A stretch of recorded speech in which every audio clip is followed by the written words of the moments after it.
Kiran Rijiju, sir, it's been a privilege to interview in the past and thank you for taking out the time. आप हमारे साथ आए हमारे Indian news मंच पे आज जुड़े सर चर्चा हम सुबह 9 बजे से कर रहे हैं रात के 9 साढ़े 9 बजे तक चलेगी तो मैं सीधे मुद्दे पे आता हूँ कल पार्लियामेंट के सेंट्रल हॉल में सोनिया गांधी जो कांग्रेस पार्लियामेंट्री पार्टी की लीडर हैं उन्होंने अपने सारे सांसद बुलाए और उन्होंने आप पे टिप्पणी करी पर्सनली कि you are delegitimizing the judiciary of this country.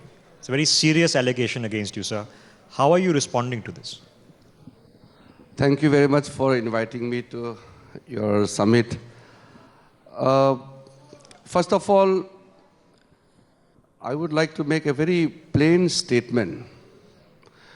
Nobody in India will undermine judiciary and no government should undermine the independence of judiciary.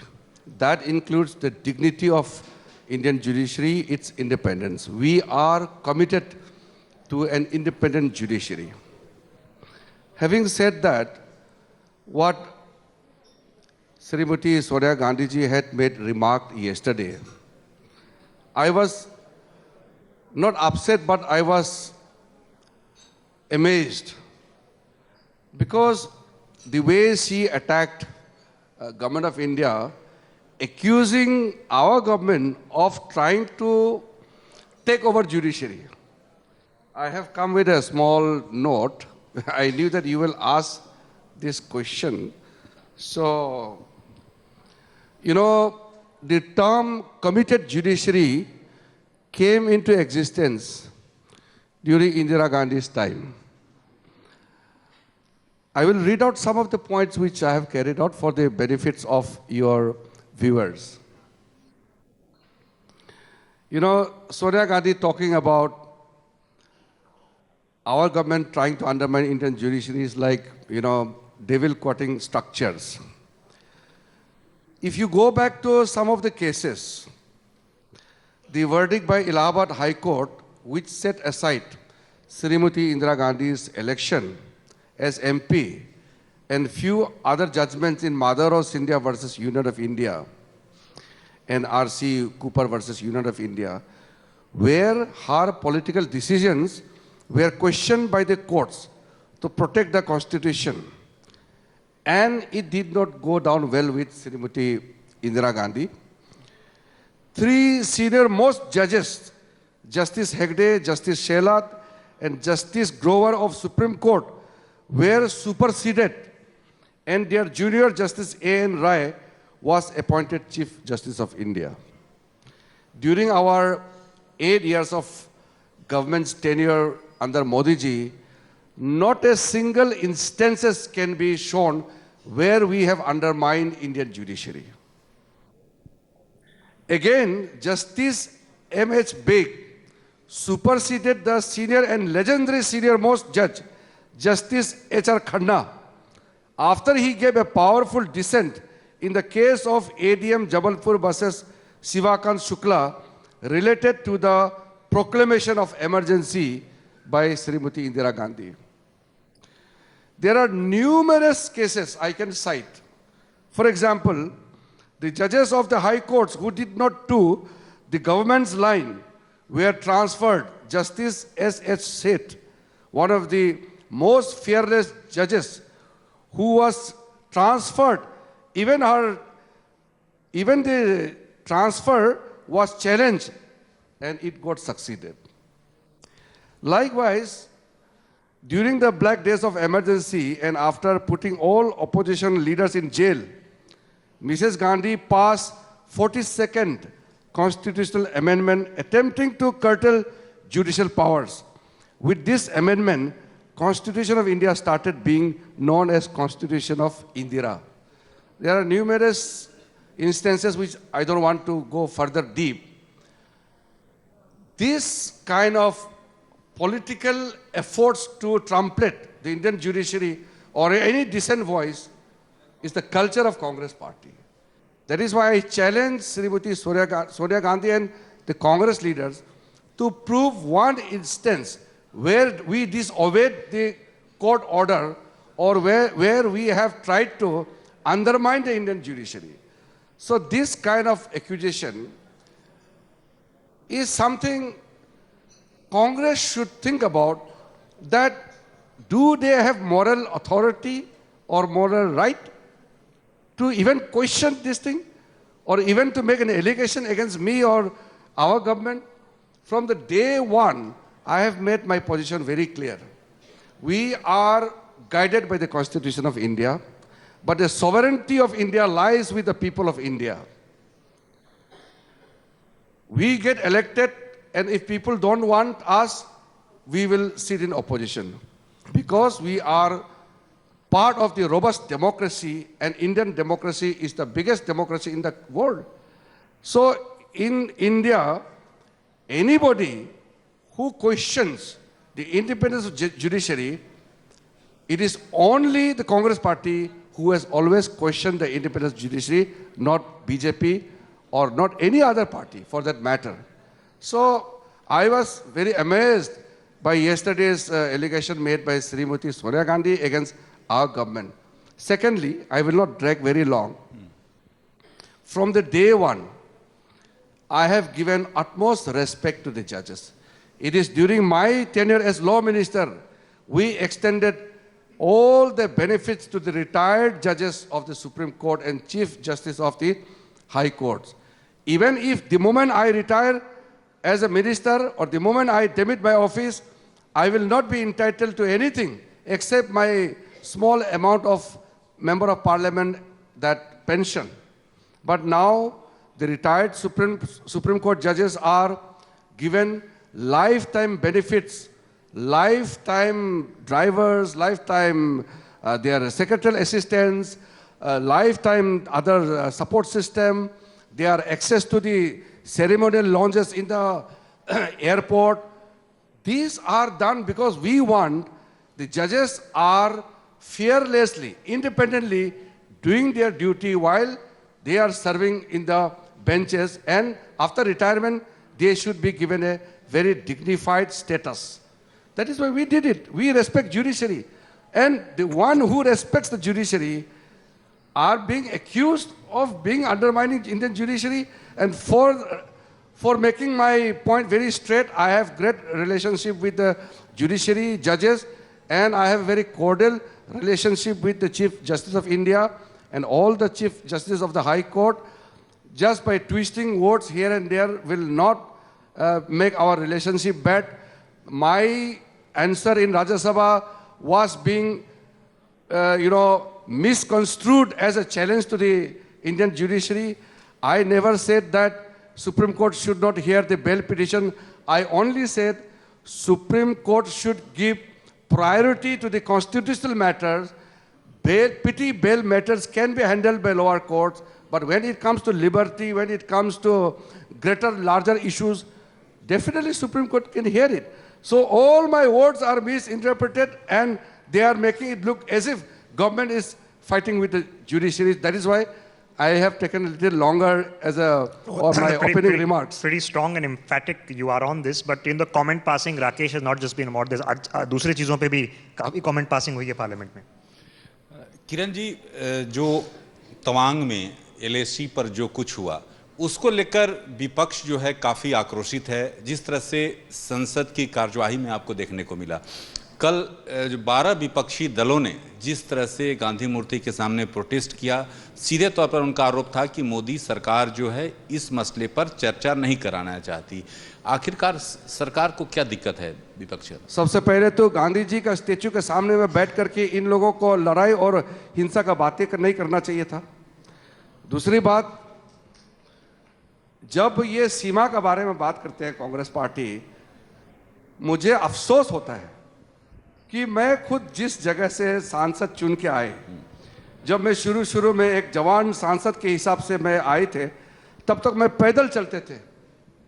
मैं मेंबर ऑफ पार्लियामेंट होने के नाते मेरे गांव, मेरे सीमा क्षेत्र इलाका में मैं पैदल चलता था. हमारे आर्मी के जवान पैदल चलते थे. हमारे वहाँ कुछ सुविधा नहीं था, ना गाड़ी, ना घोड़ा, ना टेलीफोन, कुछ भी नहीं था. आज नरेंद्र मोदी जी का सरकार आया है, सारा हमारा बॉर्डर एरिया में रास्ता भी बन गया, मोबाइल टेलीकॉम कनेक्टिविटी लग गया है। अब मैं पैदल नहीं चलता हूँ, गाड़ी से चलता हूँ अपने लोगों से मिलने के लिए। और 2013 में उस समय के रक्षा मंत्री एंटोनी साहब ने खुद लोकसभा में बयान दिया कि ये कांग्रेस पार्टी का पॉलिसी रहा है कि चीन से बचाए रखने के लिए हमारे बॉर्डर एरिया में कुछ नहीं बनाना चाहिए। और कांग्रेस का ऐसा एक नीति रहा है कि कुछ नहीं बनाने से, बॉर्डर एरिया नहीं बनाने से हमारा देश सुरक्षित रहेगा। ऐसा नीति बनाने वाला कांग्रेस पार्टी आज सीमा सुरक्षा का बात करते हैं, चाइना के बारे में बात करते हैं। मुझे अफसोस की बात है 2005 में जब मैं चाइना का इशू रेस कर रहा था लोकसभा में, प्रणब मुखर्जी उस समय सदन नेता थे लोकसभा में, उसने मुझे बुलाया और बोला कि किरण तुम एक जवान एमपी हो, तुम्हारा जो सोच विचार को मैं सहमत करता हूं, लेकिन विषय बहुत गंभीर है, ये हमारा पड़ोसी देश का मामला है, ये सीमा का मामला है, इसको इंटरनली बात किया जाना चाहिए, इसको चर्चा का विषय मत बनाइए। और मैंने आडवाणी जी से बातचीत करके आडवाणी जी ने कहा कि सदन नेता ने रिक्वेस्ट किया है तो हम लोग को मानना चाहिए, लेकिन गवर्नमेंट की ओर से कमिटमेंट ले लो कि अरुणाचल प्रदेश और सीमावर्ती इलाकों में काम अच्छा होना चाहिए, सही तरीके से वहाँ मदद मिलना चाहिए लोगों को। ये आश्वासन दे दे, फिर हम चर्चा नहीं करेंगे। हमने माना है, हम ऐसे नहीं किया कि सदन चलने नहीं दिया, हाउस बंद किया, ऐसे नहीं। मैं कांग्रेस जैसे इनडिसिप्लिन बिहेव नहीं किया उस समय। और आज कांग्रेस नेताओं का जो व्यवहार है पार्लियामेंट में, ये तो बच्चे भी ऐसे बिहेव नहीं करेंगे जैसे कांग्रेस के लोग बिहेव कर रहे हैं। बहुत इनडिसिप्लिन लोग हैं ये लोग। लेकिन किरण जी, सीधे तौर पर प्रधानमंत्री पर निशाना साधा जा रहा है कि चीन से प्रधानमंत्री डरते हैं, ये राहुल गांधी कहते हैं, कांग्रेस के और नेता जिस तरह से आरोप लगा रहे हैं कि 58 इंच 56 इंच कहाँ गया, ये चीन के सामने सब धराशायी हो गया। ये आखिरकार इस तरह की बातें करना क्या आपको लगता है? इनका आदत लगता है गया नहीं है। 1962 में जब पंडित नेहरू जी दिल्ली से कोलंबो जा रहे थे तो दिल्ली के पालम एयरपोर्ट में पत्रकारों ने पूछा कि वहाँ सरहदों पे कुछ गतिविधि हो रहे हैं, अब क्या कर रहे हैं। उन्होंने जो डायलॉग किया उस समय कि सारा चाइनीज़ को उठा के फेंक दो, वही आज राहुल गांधी कह रहे हैं कि 15 मिनट में सारा चाइनीज़ को उठा के फेंक दें। और 1962 में क्या हुआ और 62 से लेकर के 2014 तक हमारा बॉर्डर का क्या हालत रहा है, इन लोगों को समझ ही नहीं है। ये लोग वेकेशन में जाते हैं, मस्ती करते हैं, टाइम पास के लिए राजनीति करते हैं। इन लोगों को देश का सुरक्षा से कोई लेना देना नहीं है। इनको देश का आम जनता का जो मुद्दा है कोई लेना देना नहीं। इनके लिए पॉलिटिक्स एक फैशन है।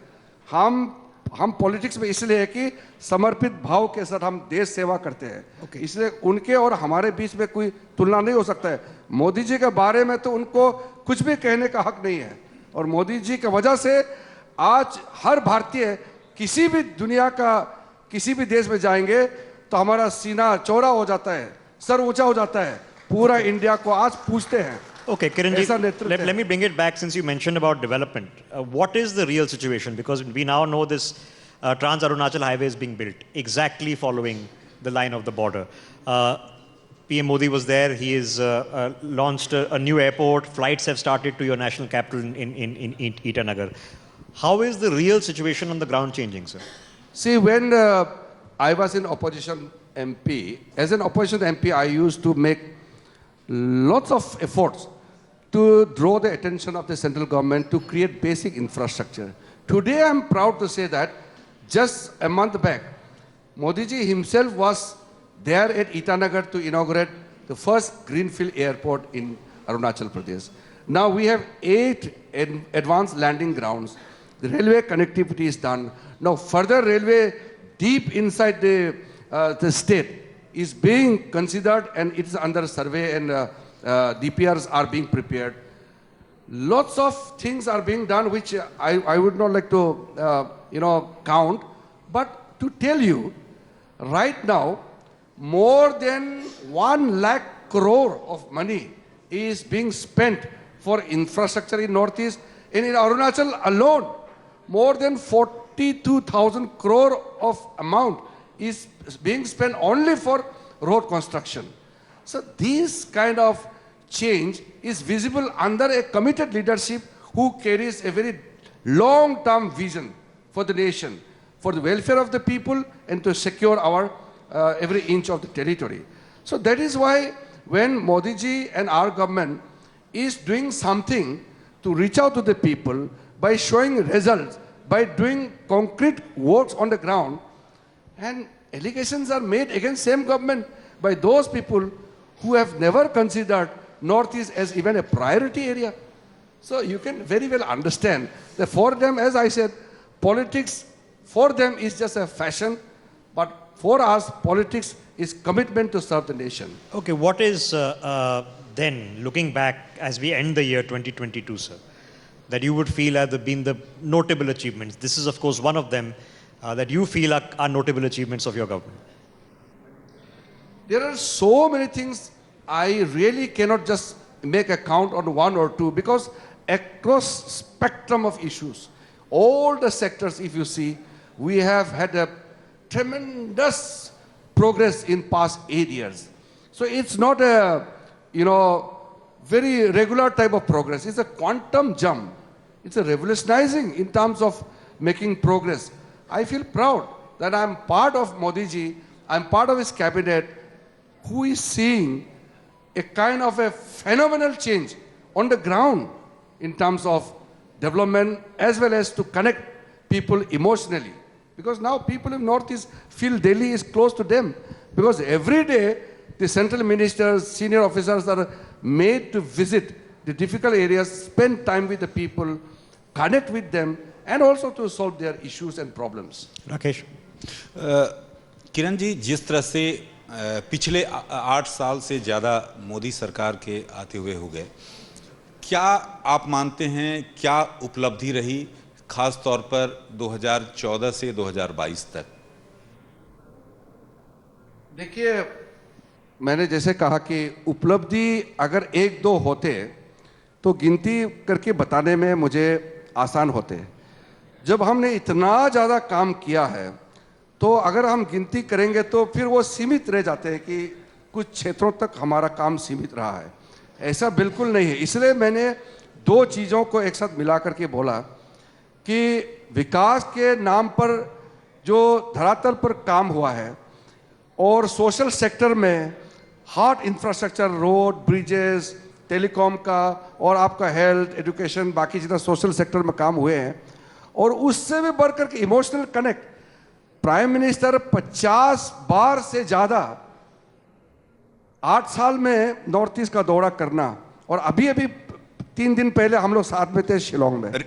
किरण जी, नॉर्थ ईस्ट पर मैं आऊँगा इसके बाद, लेकिन पहले मैं चाहूँगा कि मोदी सरकार की जो उपलब्धियाँ हैं उसको आप, क्योंकि आपसे नॉर्थ ईस्ट का तो जानना है आपसे आंसर, लेकिन पहले इससे देखिए, देश का अगर हम बात करेंगे, मैं शुरू से 2014 से ही मोदी जी के मंत्रिमंडल का सदस्य होने के नाते पहले दिन से मैंने देखा है जो बदलाव आया है।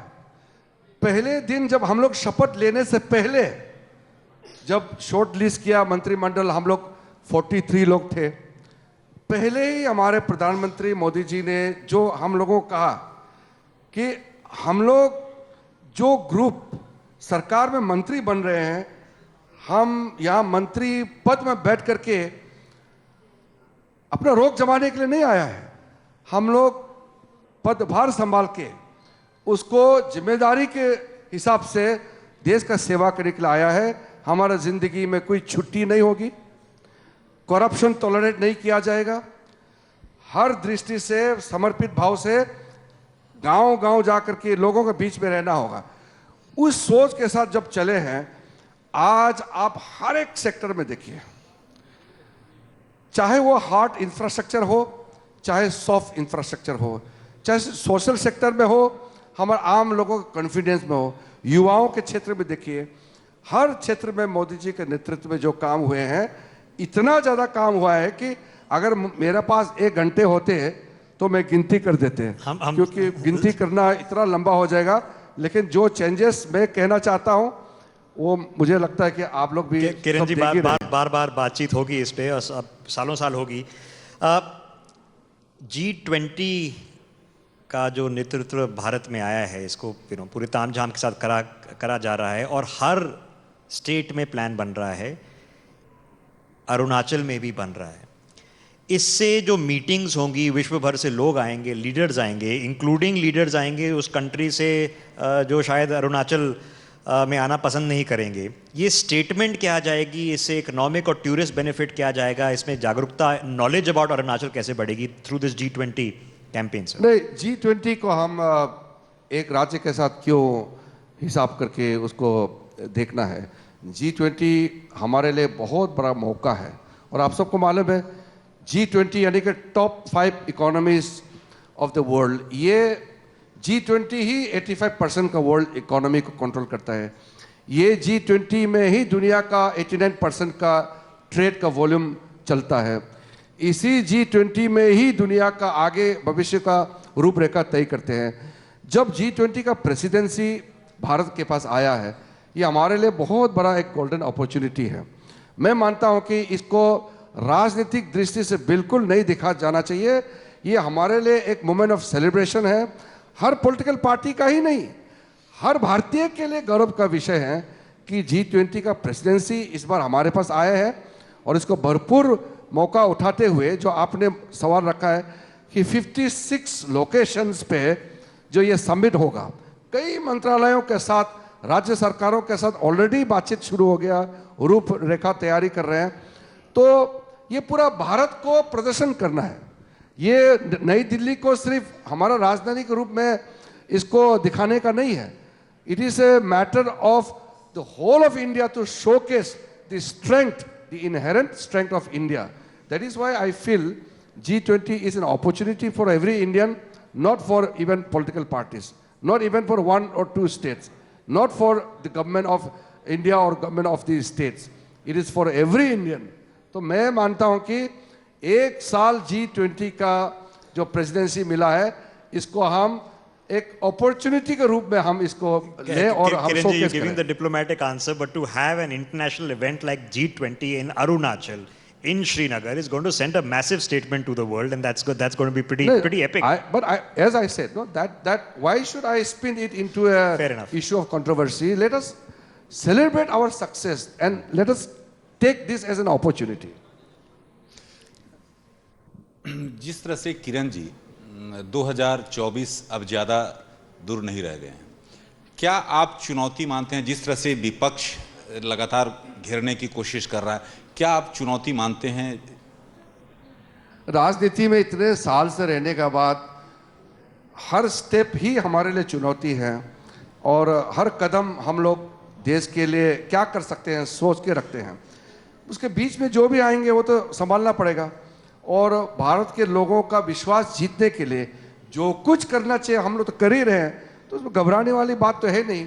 और 2024 में इलेक्शन आएगा, सबको पता है, तो वो 2024 को हम सोचेंगे कि 2026 में आ जाए, ऐसे तो नहीं हो सकते हैं।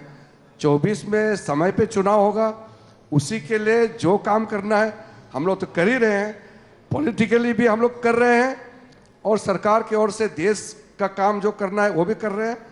लोग तय करेंगे। मोदी जी के नेतृत्व में जितना तेजी से भारत आगे बढ़ रहा है, मुझे नहीं लगता है कि मोदी जी के नेतृत्व का आज के दिन में भारत में कोई विकल्प है। ये कोई नहीं सोचता है, मोदी जी के नेतृत्व में ही देश आगे बढ़ना चाहिए। किरण जी एक प्रश्न है, प्रधानमंत्री नरेंद्र मोदी के साथ पिछले 8 सालों से आप मंत्रिमंडल में हैं। प्रधानमंत्री आम आदमी के जो मुद्दे हैं उस पर काफ़ी सख्त रहते हैं और मंत्रिमंडल के सदस्यों को भी सीधे तौर पर एक संदेश दिया जाता है, लेकिन प्रधानमंत्री सॉफ्ट ह्यूमन टच के लिए जाने जाते हैं। क्या कहेंगे, किस तरह से? प्रधानमंत्री जी का एक खास, क्योंकि आपने सवाल पूछा है तो मैं जरूर बताना चाहूँगा। प्रधानमंत्री जी से जब कोई भी मिलते हैं, कोई मंत्री, कोई ऑफिसर या कोई स्पोर्ट्स के लोग, कल्चर बैकग्राउंड से लोग, साहित्य के लोग, जो भी मिलते हैं, आप उनसे पूछिए प्रधानमंत्री जी के साथ उसका मुलाकात कैसे रहा है। और जब लाभार्थियों से बात करते हैं हर समय मोदी जी आम लोगों से ही जुड़ते हैं, चाहे वो वीडियो कॉन्फ्रेंसिंग से हो, चाहे वो किसी भी टॉक के वजह से उसको मिलना होता है या किसी भी कारण से। उसका जो सॉफ्ट एलिमेंट जो है वही मोदी जी का सबसे बड़ी ताकत है, क्योंकि मोदी जी लोगों का सोच को अपने ही सोच के साथ उसको मिलाते हैं। फिर जो हर एक कदम आम लोगों को, सबसे गरीब से गरीब लोगों को फायदा क्या हो सकता है, इस दृष्टिकोण से वो फैसला लेते हैं। इसीलिए तो इतना जन विश्वास प्राप्त करते हैं मोदी जी। अदरवाइज दुनिया में आप बताइए कौन सा नेता है इतना बड़ा जन विश्वास प्राप्त करते हैं उनके काम से, उनके नाम से, उसके कारनामे से। जो भी मोदी जी करते हैं उसको लोग एक्सेप्ट क्यों करते हैं? जो ओपोजिशन कुछ है, वो तो राजनीति में तो ओपोजिशन तो रहता ही है, लेकिन आज के दिन में ओपोजिशन पार्टी मोदी जी के बारे में अगर कोई गलत बातें करते हैं तो आम लोगों को हजम नहीं होते हैं वो बातें। उल्टा आम आदमी और मजबूत से मोदी जी के साथ और उसके पीछे खड़ा हो जाता है। क्यों? क्योंकि जन विश्वास मोदी जी के पास है। Okay. इसलिए आपका जो सवाल है वो मैं बहुत बड़ा काम से नहीं, मैं तोड़ना नहीं चाहता हूं इसको। मैं मोदी जी का आम आदमी के साथ जुड़ने का जो उसका तरीका है, इसलिए मैं ये बात बता रहा हूं। मेरा यही कहने का मतलब था कि सॉफ्ट ह्यूमन टच का जो उनका जो तरीका है वो काफी महत्वपूर्ण है किरण जी। उसका बराबर कोई नहीं है। और कोई भी मोदी जी को मिलता है तो जो बोलता है ना, वो जितना सुनता है उसका सुनने का क्षमता मैं और किसी इंसान में नहीं देखा। इतना सुनने का क्षमता है और उतना शक्ति है मोदी जी का, इसलिए तो लोगों का भावना को वो दिल से समझते हैं। Rishabh, okay Riju ji, I know time is short, एक दो छोटे और सवाल करूंगा। उन्होंने सॉफ्ट ह्यूमन टच की बात करी। How is it like working for Narendra Modi who as a reporting manager, team leader? इसका आपका एक्सपीरियंस क्या, आपने क्या सीखा है? और जो नौजवान लोग हैं, एंटरप्रेन्योर्स हैं, सीईओज हैं, मैनेजमेंट स्टाइल कैसे हाईली कॉम्प्लेक्स इश्यूज को डील करें at that kind of scale? What क्या क्या क्या सीख सकते हैं हम? 8 साल हो गए हैं। एक तो मोदी जी का एक टीम का हिस्सा होने का फायदा ये है कि उनका एनर्जी लेवल के साथ आपको कहीं ना कहीं तालमेल करके चलना होगा। आराम शब्द तो है नहीं। जैसे बोलते ना माइंड इलास्टिसिटी होता है, लोग कहते हैं ना मेरा माइंड में इतना रखने का जगह नहीं है। माइंड में जितना भी चीज़ है अगर आप एक्सपांड करेंगे और रख सकते हैं, क्योंकि माइंड का कोई लिमिट नहीं है। उसी प्रकार इंसान का एनर्जी किसी भी हद तक जा सकते हैं। शुरू में हम भी सोचते थे हम 5 घंटे काम करेंगे, 2 घंटे थोड़ा रेस्ट करना होगा। ये आम एक कल्चर था। मैं तो कितने सालों से मेंबर ऑफ पार्लियामेंट के हिसाब से भी देखता था कि इतना घंटे काम करना है, इतना आराम करना है। जब से मोदी जी के साथ में आए, आराम का जो शब्द है वो तो हमारे डिक्शनरी में आज एग्जिस्ट करता ही नहीं है, क्योंकि आराम का कोई वाक्य आज हमारे पास कोई जगह नहीं है।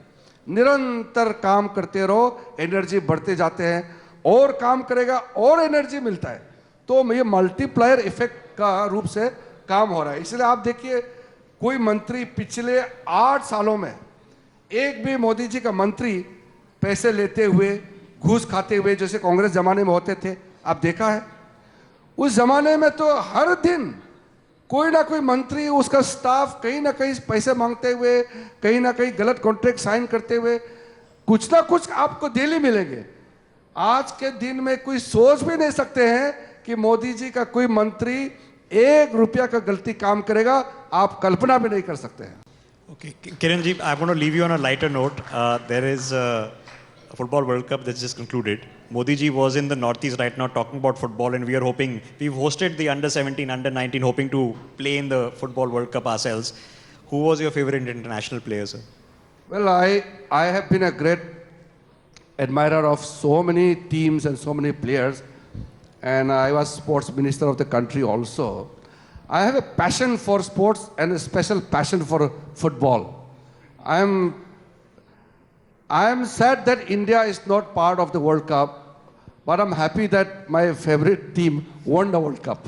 Okay, so it's messy, Rishabh, it's messy then. एक क्वेश्चन किरण जी, राहुल गांधी भारत जोड़ो यात्रा पर निकले हुए हैं, क्योंकि जिस तरह से लगातार जिस स्टेट से गुजर रहे हैं, लगातार मोदी सरकार पर लगातार हमला बोल रहे हैं, भ्रष्टाचार, बेरोजगारी जैसे कई तमाम मसले उठाए जा रहे हैं। आप क्या कहेंगे, ये यात्रा किस तरह से देखते हैं किरण रिजिजू? राहुल गांधी जी का सोच में भारत का एकता का समझ ही नहीं है, तो भारत जोड़ने का तो वो कर नहीं सकते हैं।